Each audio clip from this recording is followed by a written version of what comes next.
为什么大家在网络上会经常看到中国品牌的电动车发生自燃的新闻？主要还是因为没有自燃的事故，当然也不会放上去网络给你看。你有没有去想过，没有发生自燃的事故，其实它的比例更多？所以现在市面上大家对于中国车品质不佳这样子的评语够不够客观呢？既然现在绝大部分的中国车在马来西亚市场都还不到10年，甚至5年时间都还不到，那你如果在这个时间点去下这个定论的话，确实是完全不够客观啊。你觉得说中国品牌是不是已经正式从这个所谓的外来挑战者转变为本地市场的这个核心玩家了呢？首先第一点，这是一个不可逆的趋势，它的现在整个情况就好像当年中国家电以性价比来打市场，那借鉴家电品牌放在汽车，两者之间本身是不一样的物种，但我相信汽车市场它会重蹈家电品牌的覆辙。很多老板都在问 AI 到底能不能够帮我赚钱呢？4月29号，我们将会举办一场专门为大马的中小型企业打造的 AI 实战论坛。这一次的主题非常的直接，用 AI 砍成本、拼业绩。我们邀请到许多专家在现场教你如何使用社交媒体 AI 搜索，让你的客户主动的搜索到你，而不是花大钱投广告却赚不到钱。另外呢，刘哲涵博士也会在现场手把手教大家如何把通讯软件变成一个自动报价、自动成交的 AI 销售冠军。最重要的就是呢，我们要帮你用低成本的 AI 工具取代那些琐碎重复的工作，真正做到降低成本、增加效率。不要再观望了，因为你的对手已经在使用 AI， 现在就马上行动。购票请到 caijin.my/AI， 那就是 caijin.my/AI。你好，欢迎收看别分财经所制作的由别分财经所制作的。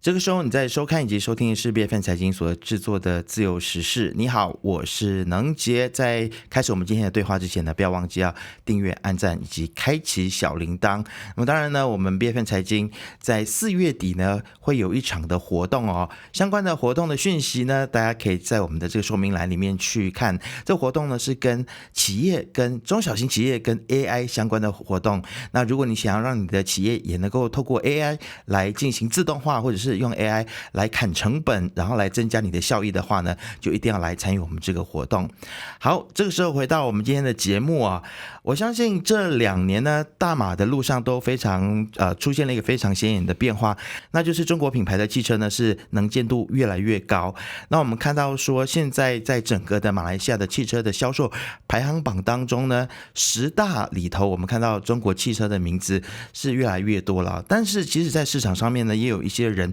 对于中国汽车有各种各样的刻板印象比如说会认为说中国汽车可能会有品质的问题，或者是说他们的这个本地化到底足不足够等等，这些令消费者可能会有一些疑虑的问题呢，其实我们都常常在网络上面有看到网友们在讨论。但是中国汽车的销量呢，却势如破竹一般的，我们看到销量不断的上升啊。所以一方面有大家对于中国品牌的顾忌，但是另外一方面我们又看到销量上升啊，所以为什么会有这样子的一个现象呢？今天呢，我们很高兴就请到了 Podan 汽车资讯网的中文总编辑 Jason 来到节目当中。Hello Jason， 好久不见。能姐你好。我其实跟 Jason 在过去几年有合作过啊，有认识，真是也好一段时间没有见到面了。但这段时间里面呢，其实马来西亚的汽车产业真的是发生了翻天覆地的变化，特别是中国汽车的来到啊，我相信 Jason 肯定也会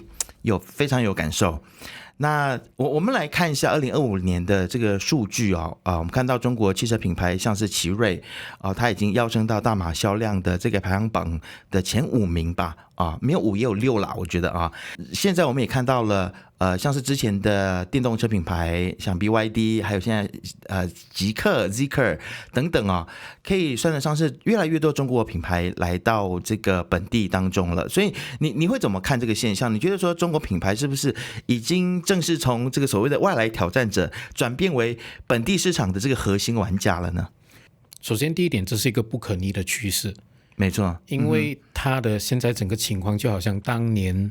中国家电以性价比来打市场，因为当年的家电市场原本就是由日本品牌来垄断的，当年有很多不一样的日本品牌，然后现在我们看到的家电市场基本上如果是平民价位的话，通常都是由中国品牌来垄断，然后剩下的日韩品牌他们主打的是高端市场。那借鉴家电品牌放在汽车市场这一块的话呢，虽然说他们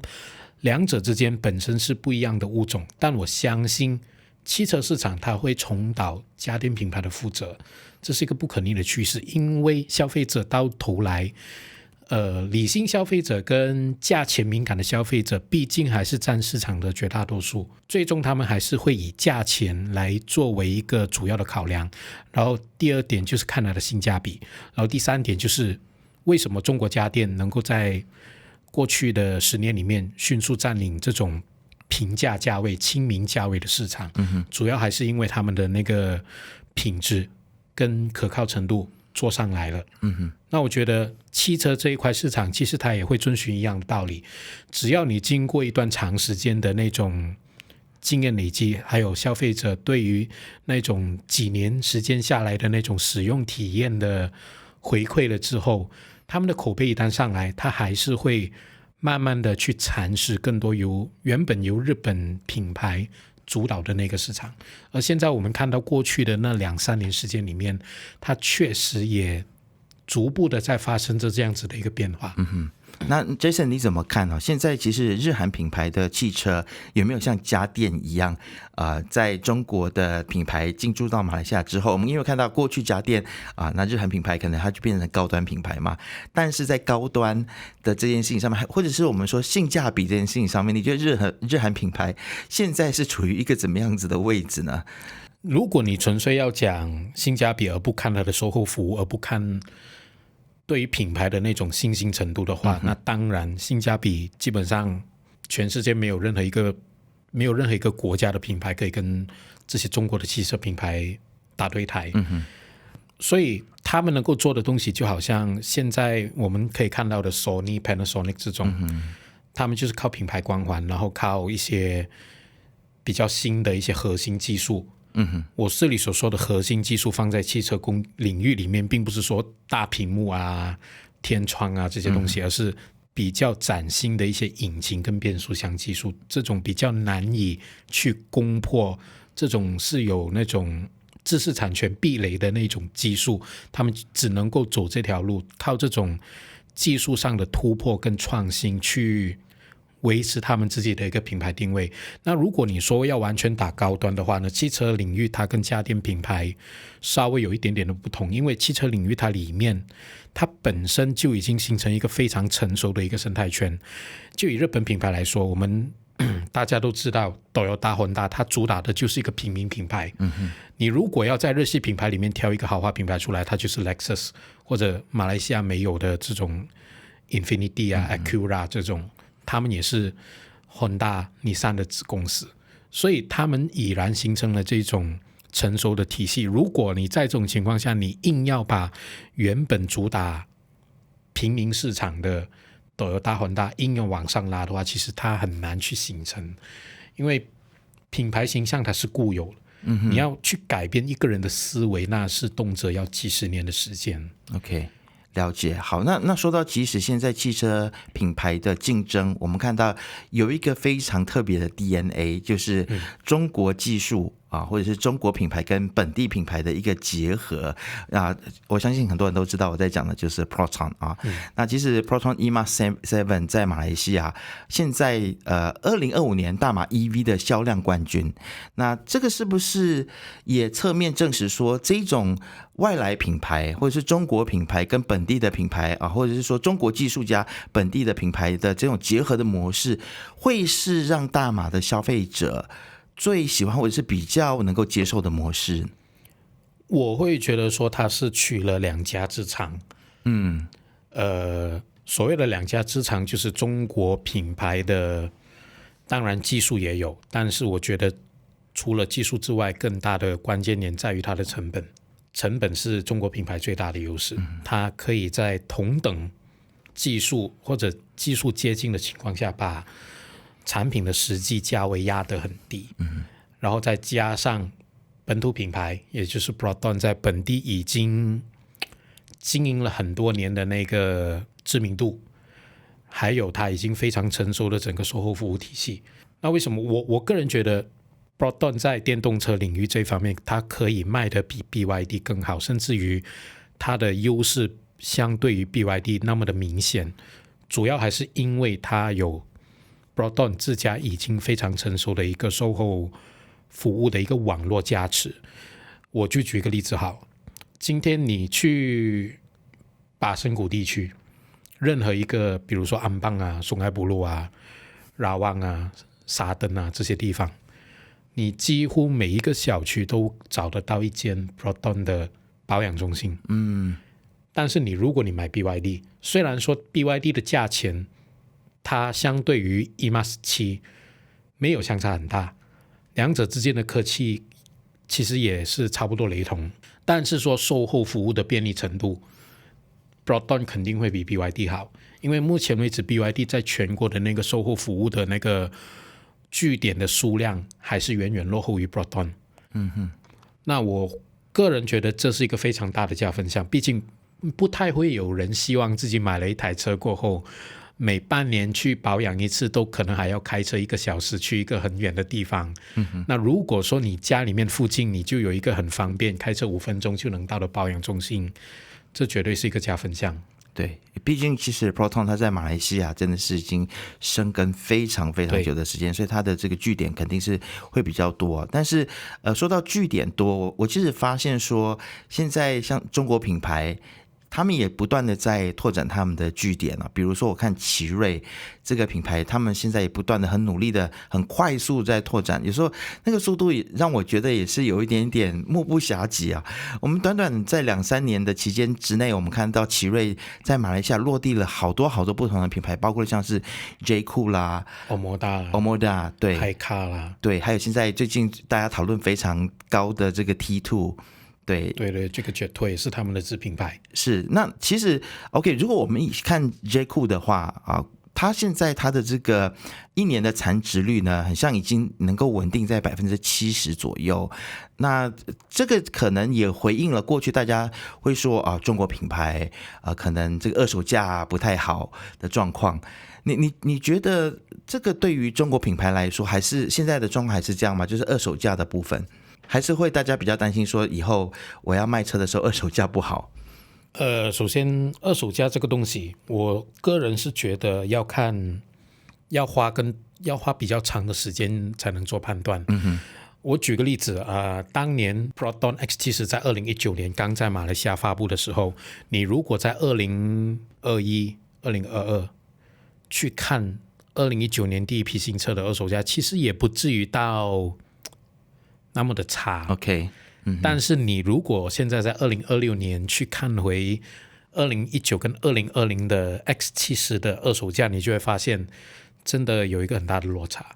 怎么说？当年 X70 如果是你买顶配的那个车型，我没有记错的话，它的新车售价是大概12万左右。那你现在2026年你去买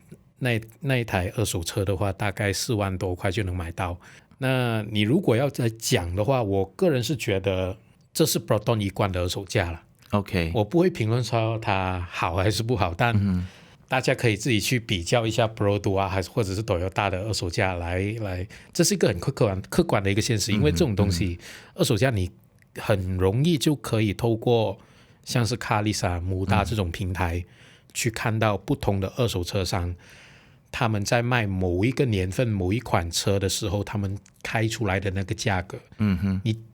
你基本上就是以那个价格为准。对，很公开透明的，这偏为要人的。现在是很公开透明的，是因为你已经不像以前那样，你需要一间一间的车商去慢慢的去问价钱，而且也不见得这间车商会有这个年份的这款二手车在卖。但是现在网络化了之后就非常公开。我以 J-Cool G7 的这个二手价来讲，我个人是觉得如果它在本地只上市了短短2年的时间，我是觉得暂时还不能够完全做准，但以这2年的车龄的这个二手价表现来看的话，我是觉得还算是一个不算差的一个表现。它没有很多人想象中的那么的烂，但是我觉得二手车的产值主要还是在回归到一个很基本的点，就是市场的供需。二手车商做生意他们是非常的现实，他们才不管这台车当初新车的时候卖多少钱，他们只看现在这台车，如果我二手车商把它给买下来，我必须囤多久这台车才会有人买，才会成功把它卖掉，这是他们计算成本的一个很关键的因素。OK， 了解。那其实二手车的车价呢，它常常都是跟这个汽车它的品质，特别是大家最关注的引擎，对是有关系的。为什么日本车的二手车价会比较好？是因为 Honda 跟 Toyota 一直以来都有一个神话，也不是说神话，就是大家有一个共识，就是说这个车子你开10年、20年，基本上它的引擎不会给你太多的麻烦。但是中国车，大家最担心的就是它的品质的问题啊。那当然也有人批评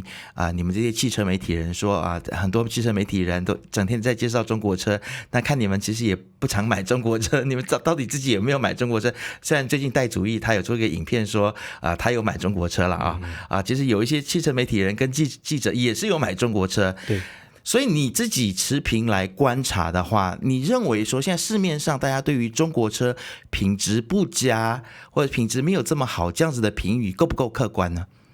首先以目前来讲，你会去评断中国车品质不佳，多多少少是会有一些主观的成分在里面。它多少都会基于一些不够全面、不够客观的一些现实。可能有些偶发事件，大家就会拿来做评断。对，因为你如果真的要做到完全的客观的话，首先第一点，你是必须要把整个时间跨度拉长，你可能要花个10年时间去验证10年前在本地推出的一款中国车，10年之后它在这段期间发生的问题有什么问题，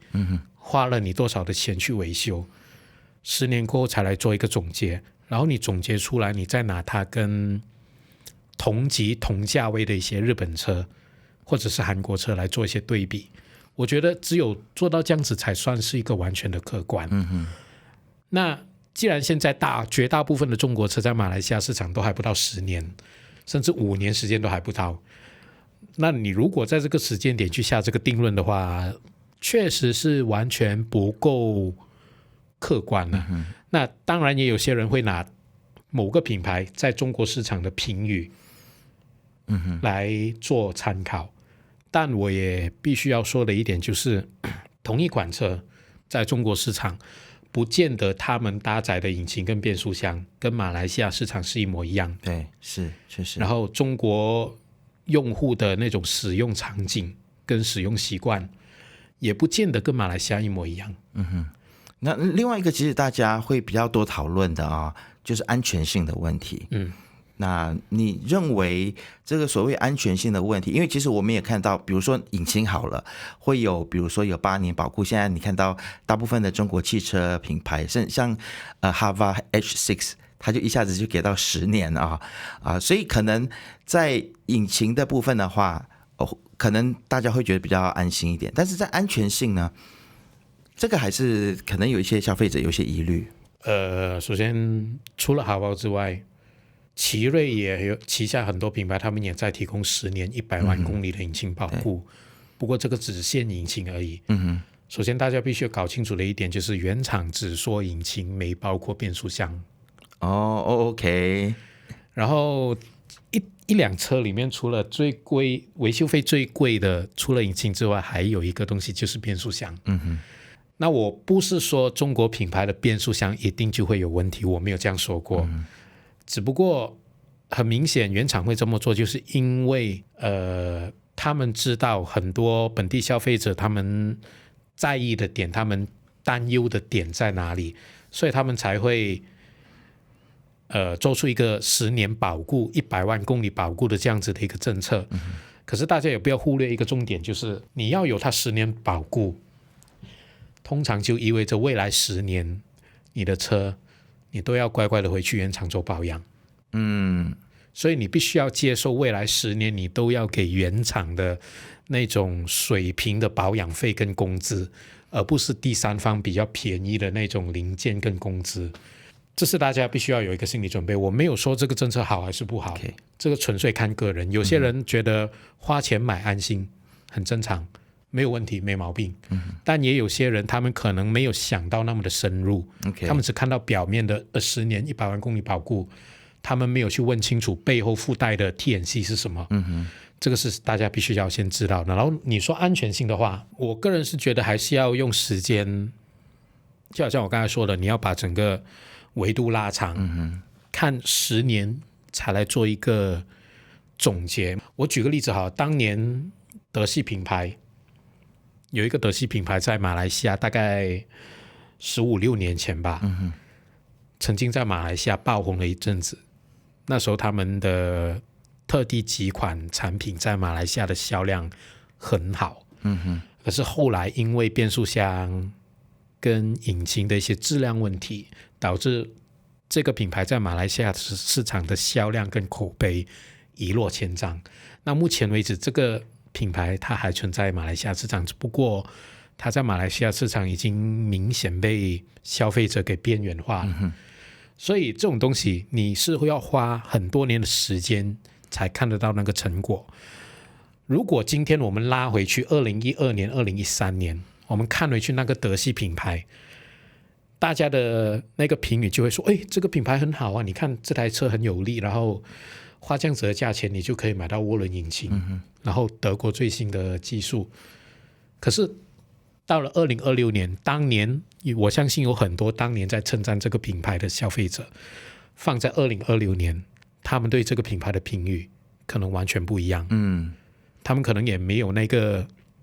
勇气再去尝试这个品牌。是，除非品牌方可能再拿出一个什么样子的优惠吗？或者是什么样子的一个20年保固吗？这个就要看品牌方如何去营运。是，好 ，Jason， 我们聊聊时事啊，就是最近我们看到说中东啊，真的是冲突不断啊。那这个中东的冲突呢，就让我们看到说油价不断的去飙升啊。那虽然现在我们 RON95 呢还是有针对性的补贴，目的95还是有在实施，但是首相安华也说不知道还能够补贴到多久。然后我们看到柴油的价格那真的是吓死人。对很多人这一次在 Raya 的时候回家乡啊，开着柴油车开到快要破产啊，有点夸张了这个说法，但是真的很贵很贵现在的油价。而且我们看到像比如说我们邻国泰国，现在大家在抢油的状况是看到我们触目惊心。所以在这样子的情况底下，你觉得说混动的车或者说电动车会不会在现在的这个时局下面，它会变成大家的首选呢？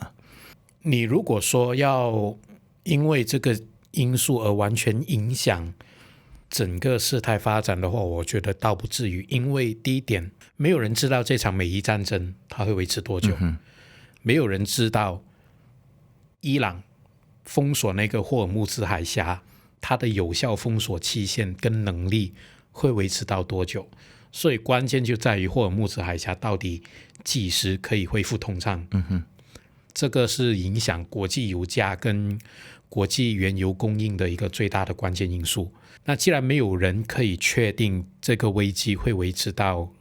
几时，那我觉得大部分的消费者如果刚好现阶段他想要买车，他有计划要买车，如果他还没有到非买不可，非在这个时间点非买不可的那种刚需的话，他都会先抱一个观望的态度。 OK，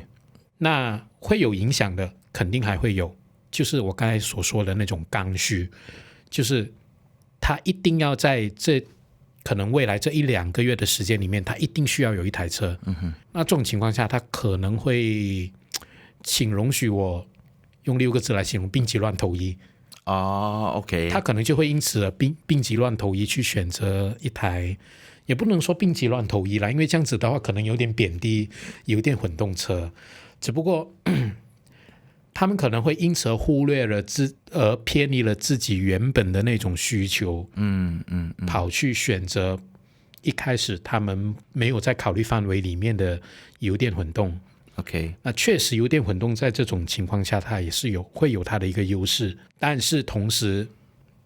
也会提高一部分人改换他的想法去买纯电动车。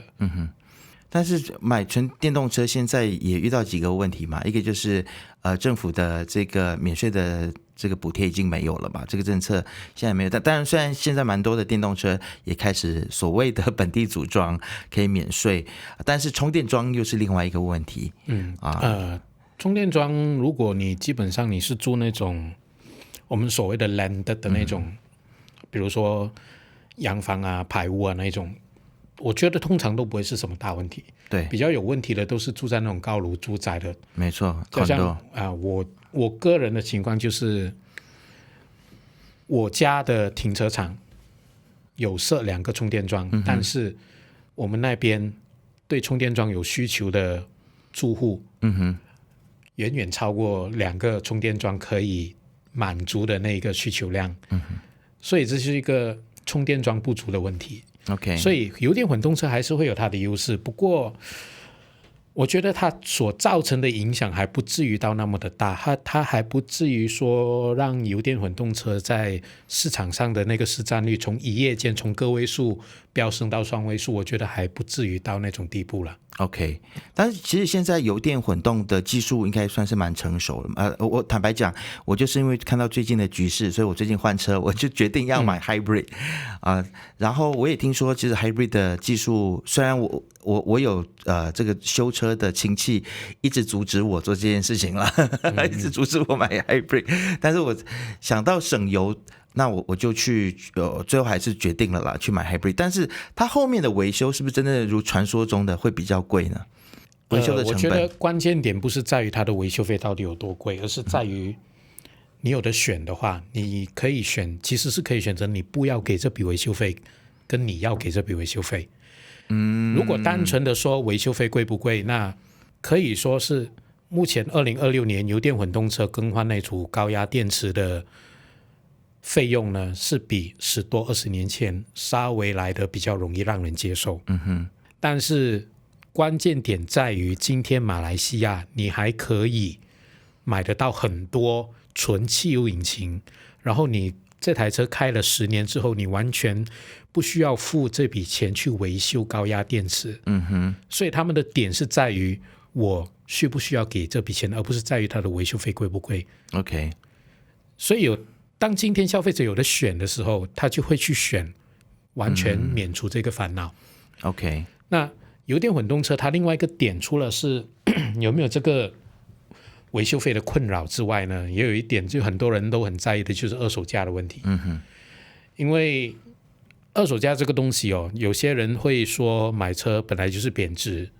但是有些人还是会说，今天如果二手价比较好，就意味着我下一台车我买车的成本比较低，因为你都是拿你的车去换购新车的嘛。所以这个是一个你绕不开的一个成本问题，所以就纯粹看你是哪一种类型的消费者，而且也不能够说今天油电混动车它的维修成本降了下来，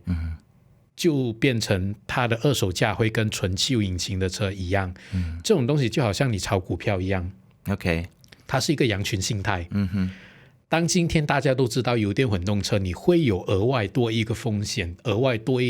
一个零件去故障，会延伸出额外多一笔维修费用的话，大家就会选择去规避。了解。完蛋了，我是怎么样？现在我应该把我的车给换掉了吗？我觉得你买了之后就好好去享受了。而且我觉得你当初选这台车的时候，你已经有想到这些。没错没错，确实我现在就是非常享受这个混动的那种安静还有它的动力啊。好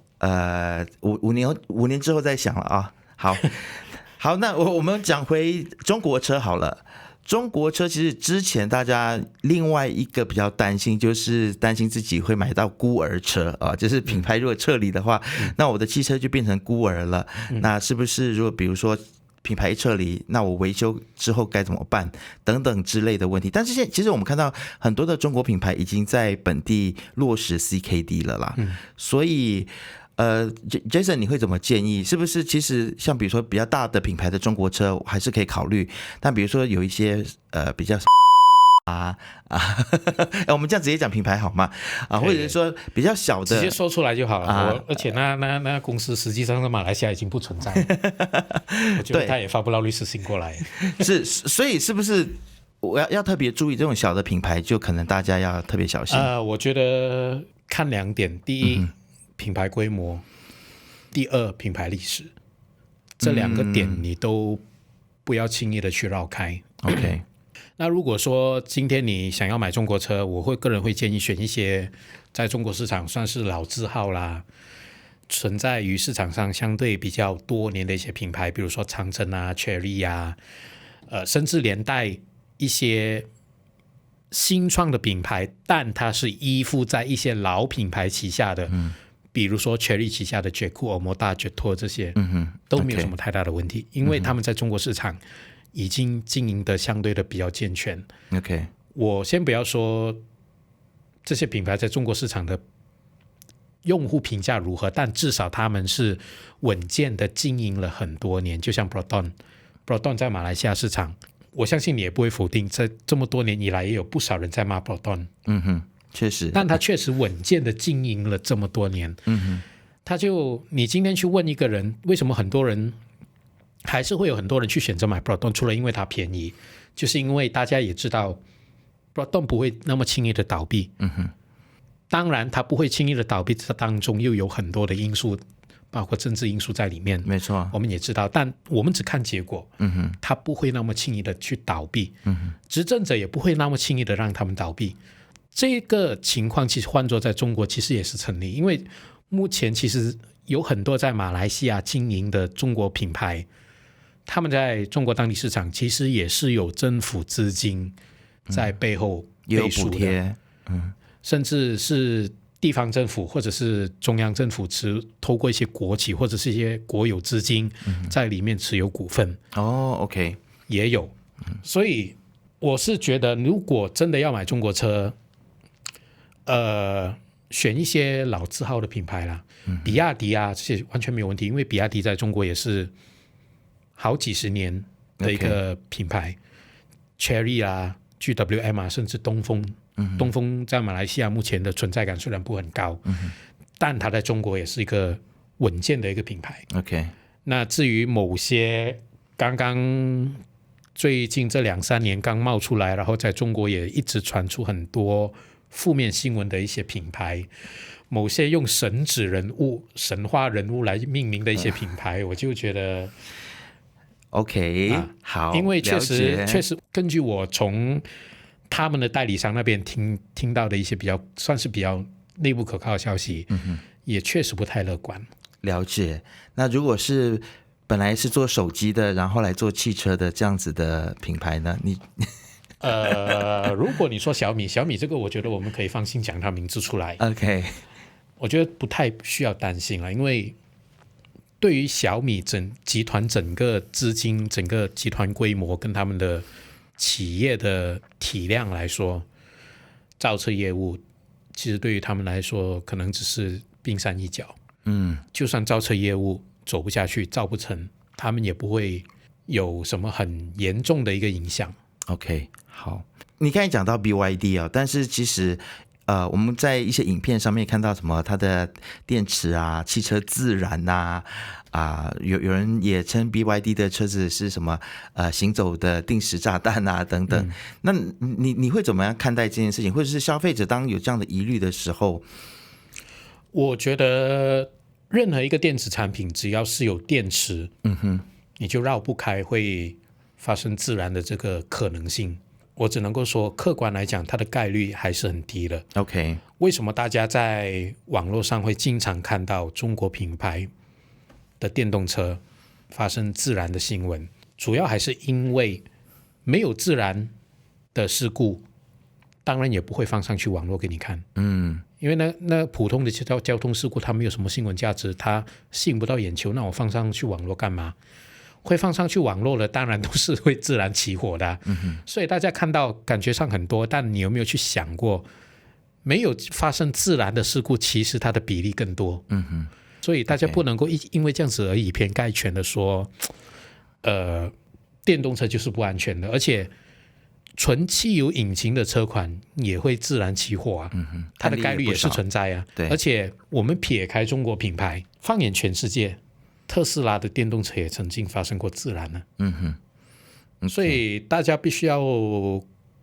客观公平的去看待整个事情。OK， 好，那其实今天我有个问题是没有放在访纲里面，但是我想今天也要问你一下，就是你怎么看？就是Proton 最近刚刚发布的 X90，然后他把这个2代的 ADAS 系统拿掉啊，然后它的这个安全的评比呢就被降到了很像剩下1颗星，然后呢也有很多马来西亚的消费者就说，其实这些安全系统啊、配备啊，我一买来我就会全部关掉，我也没有什么用，所以很像市场对于这件事情的反应是觉得说没有关系，反正我就是不想要这些系统，就是这是不是其实反映出我们马来西亚消费者的一种的消费行为以及心态呢？你觉得？安全配备这种东西哦，首先为什么我们的那个 ASEAN NCAP，它会把它的5星降为1星？这一点我必须公平一点，帮 ASEAN NCAP 说一句申冤一下。其实他们的立场是很简单，如果 X90 它没有推出小改款，它没有把主动安全配备，那肯定今天你去买的 X90 它一样还是5颗星。为什么它会拔掉1颗星？就是因为它在2026年发布一个小改款，而这个小改款它又把它的主动安全通通拿掉。这里有2个重点。第一个重点就是2026年发布，第二个重点就是你拿掉整套的主动安全。所以为什么有些人会争议说，为什么有某些车款它明明没有主动安全配套，但它却有4颗星、5颗星？这个就关乎到我刚才说的2个重点。第一点，它一开始发布的时候它就是这样子。它发布的时候，它是在2026年之前去发布。我举个例子，如果你是在2019年或者说2020年发布的话，那 ASEAN NCAP 就是用当年那个标准去帮你做测试，用当年的那个标准来评断你这辆车有几多颗星。只要你这台车持续在市场上销售，之后你没有去拔它的主动安全配备，当年无论是几多年前他给你的这个5颗星的评价就会不受影响，依旧有效。而 X90 的问题就是它在2023年发布，然后2026年推出一个小改款，然后你拔掉主动安全，这2个因素重叠在一起。以 ASEAN NCAP 它的标准做法就是因为你出一个小改款，然后你拔掉你主被动安全，所以我就用2026年当今最新的标准去重新评估你这台车的安全性。而刚好今年2026年 ASEAN NCAP 又引入了更严格的新标准。所以在这个标准之下，它被拔到只剩下1颗星。那如果大家觉得不公平的话，其实就可以看一看 Proton 原厂的态度。其实原厂的态度，他们并没有对 ASEAN NCAP 提出任何的异议。他们也没有去做出任何官方的回应。但其实为什么原厂他会这么决绝的做这个动作？他比如说大家可能会有的疑问就是，原厂它可以保留不同的车款嘛，对不对？可能你可以有不同的级距。那同样是 X90，可能最 premium 的就是说小改款之前的照样保留，然后你额外推出几个入门版的，然后把价钱压到像现在一样。为什么不这么做呢？其实你看得懂原厂的做，我觉得现实问题。OK， 我们看回在此之前X90 具体每个月的销量，根据 JPJ 公布的数据，其实没有到很好。OK， 以它之前的价格卖接近16万的价格，虽然说配备算不差，但同时你看回它的竞争对手Chery 的 Tiggo 8 Pro 也是一样7人座的 SUV，配备其实跟你差不多，一样都是很有诚意，价格也是差不多。Proton 在这个集聚的市场里面，其实它没有任何的优势。相较于 Chery。而且你要知道你是国产品牌，名义上你还是国产品牌。但是你对比一个纯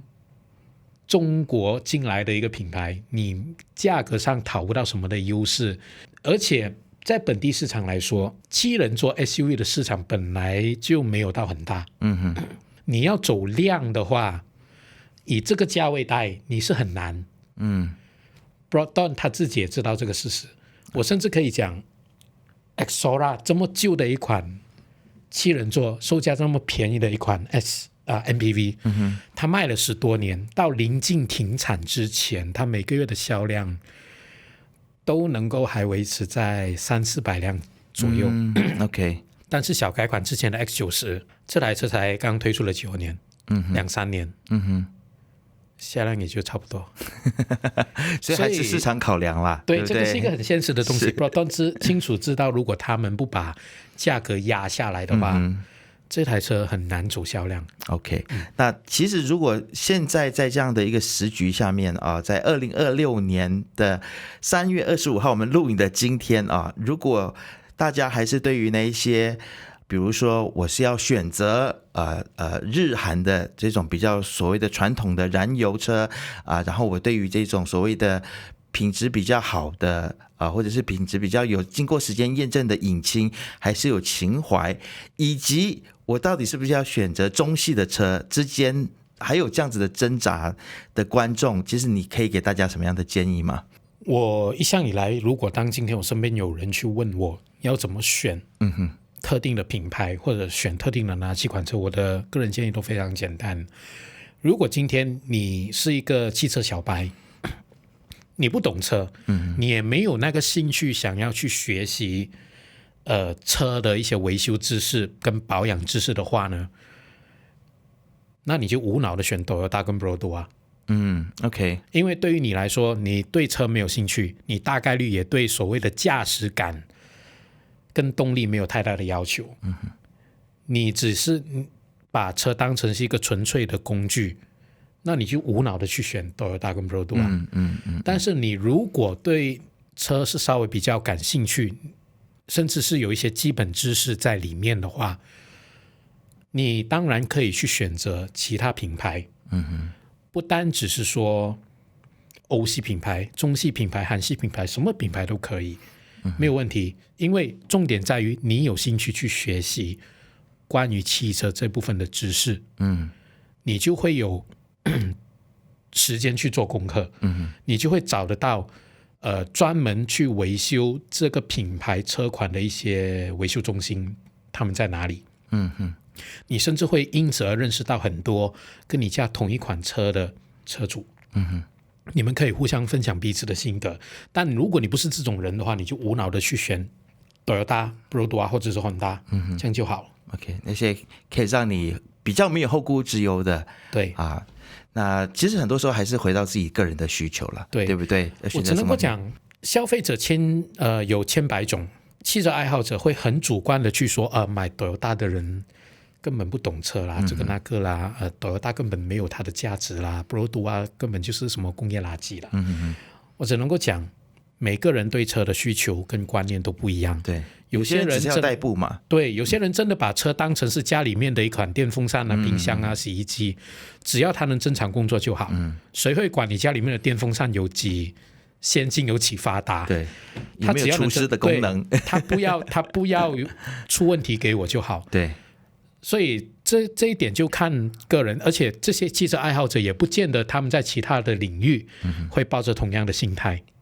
没错，对，而且有些人选择车子可能就是在一些很奇怪的点，就像我现在会选择这个韩系的车子，就是因为它有除湿的功能。这完全就是看个人，因为车就跟人一样，没有完美的车，也没有完美的人。对，只有最适合你的车嘛， 对不对？好，今天还是非常谢谢 Jason 来到节目当中。每次跟你聊完之后，我对于汽车的知识又更多增加了一些啊。好，希望很快的可以再邀请你回来节目当中。好，谢谢你。那不晓得大家对于 Jason 今天的分享有什么样的看法呢？欢迎大家都可以在下面来留言，记得要订阅、按赞、开启小铃铛。我们下次见。你好，欢迎收看BFM财经所制作的由BFM财经所制作的